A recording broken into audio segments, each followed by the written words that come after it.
Here we go. Hello there, how is everyone? I hope you're all well. It's the midweek hump.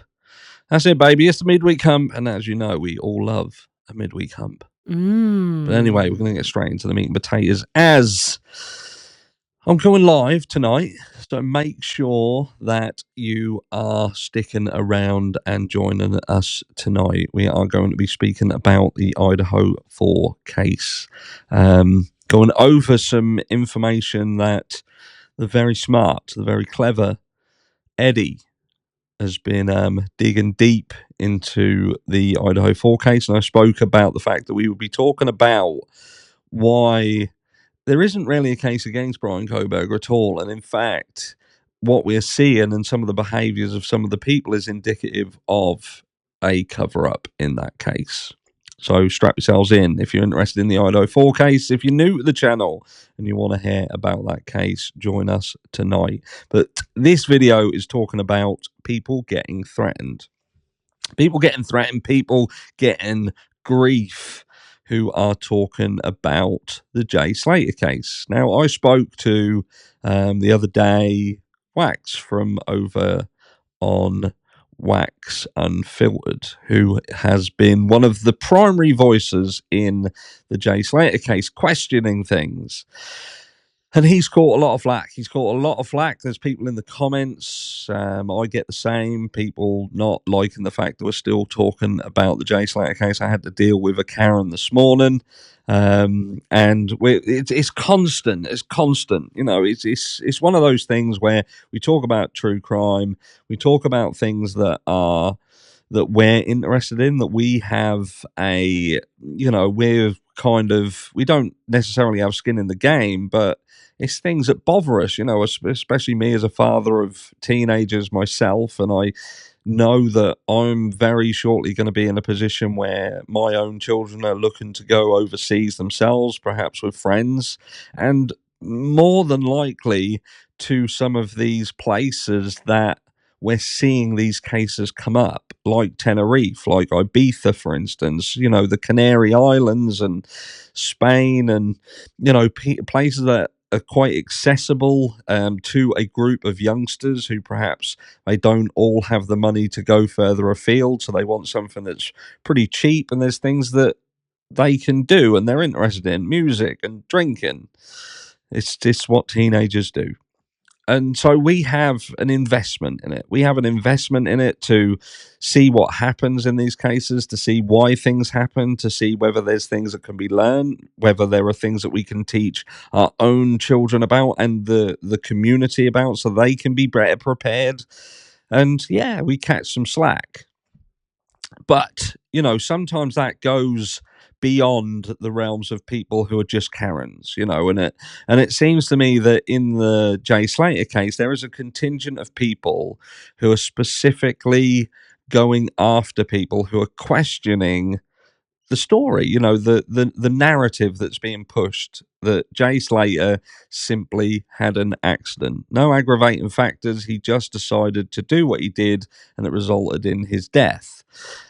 And the funny thing is some of these people, like with regards to Wax, he's obviously catching flack off of Rocky and Bullwinkle. A lot of you have also pointed out the fact that they seem to be doing these live streams that, you know, just it's idiocy. And, you know, what I will say is the likes of Wax don't care. You know, at the end of the day, they're giving him a lot more thought and time than what he's given them. And at the end of the day, we are content creators. We are here to create content, and that content is our job, and it earns us money. So these people, how can I say? The downside is drama sells, and I'm not really.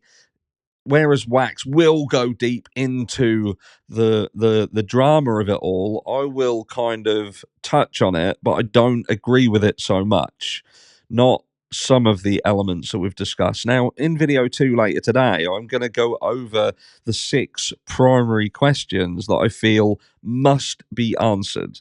There are 6 questions, and don't get me wrong, there are many questions, but if these 6 questions were absolutely nailed, then I think that it would be fair to say that we could indeed put the Jay Slater case to bed. And the fact that these questions exist and have not been answered proves that there is likely more to the Jay Slater story.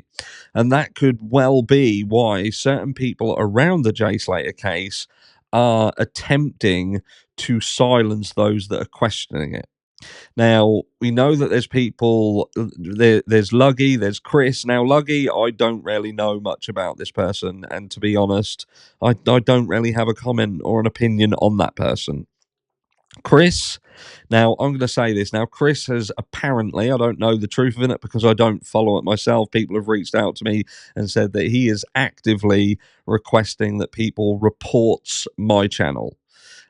He's asking people to mass report and to try and affect my ability to discuss things that he himself are discussing. You know, it's a bit hypocritical to try and get his followers, if this is true, to try and stop me doing something that he himself is doing. The only difference is we have a difference of opinion.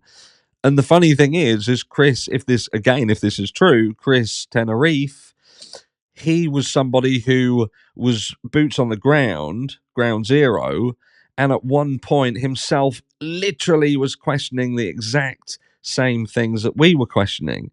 The things about Jay and the fact that Jay decided to take the path that he took, and questioning exactly why would he have taken that path when there is a safer alternative. The fact that it simply didn't make sense for Jay to do what he did.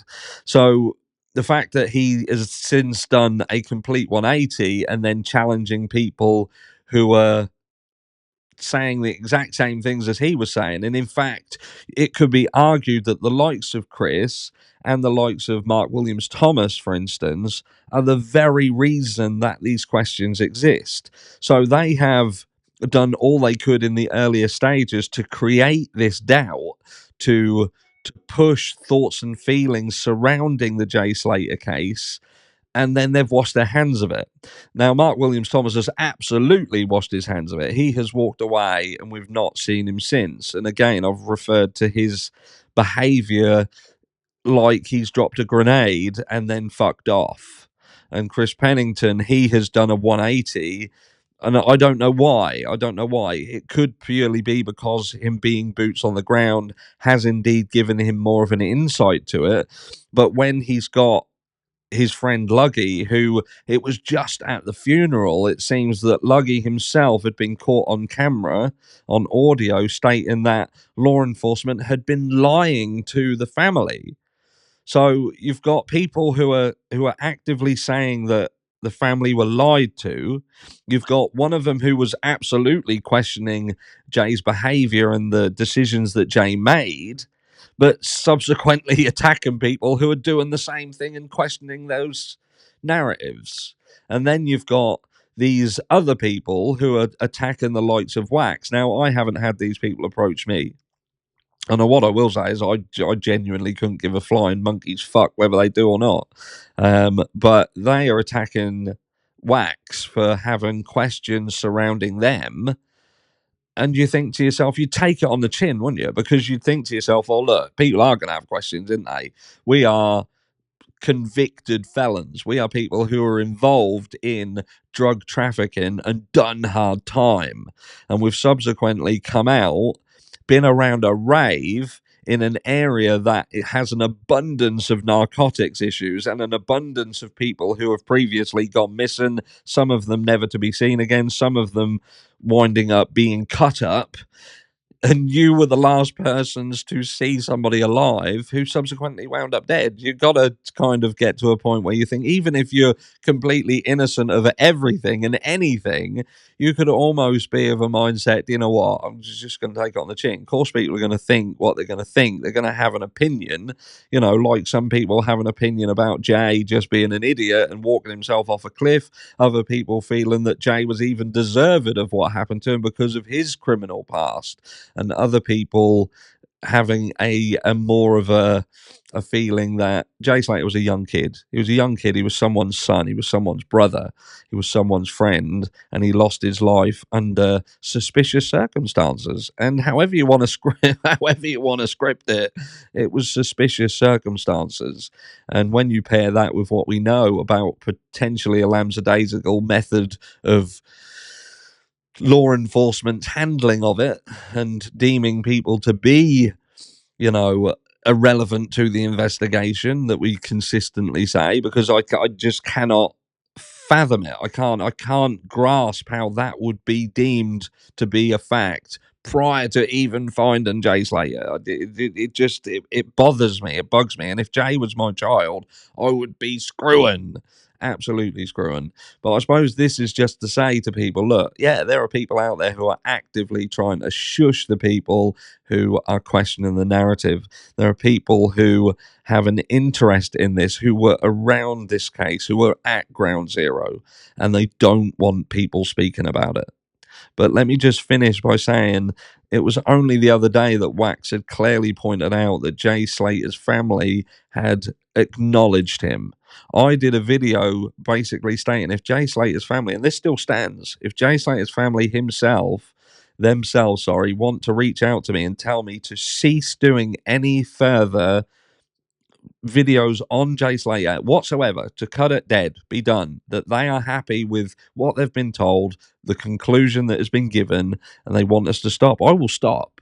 But I won't stop because some fucking Karen tells me to stop, or someone who says, oh, this is getting boring. Well, fuck off and watch something else that ain't boring then. Don't. It's like stubbing your toe and keep stubbing your toe and then complaining to me that you keep stubbing your fucking toe. I ain't interested. If you don't want to watch what I do, then don't fucking watch it. There's billions of other people on this fucking platform. Go and watch them. But anyway, I digress. You know what I'm saying. We will continue to speak about Jay Slater until these questions are answered. And if you want to know what these exact questions are, stick around for video 2 later today.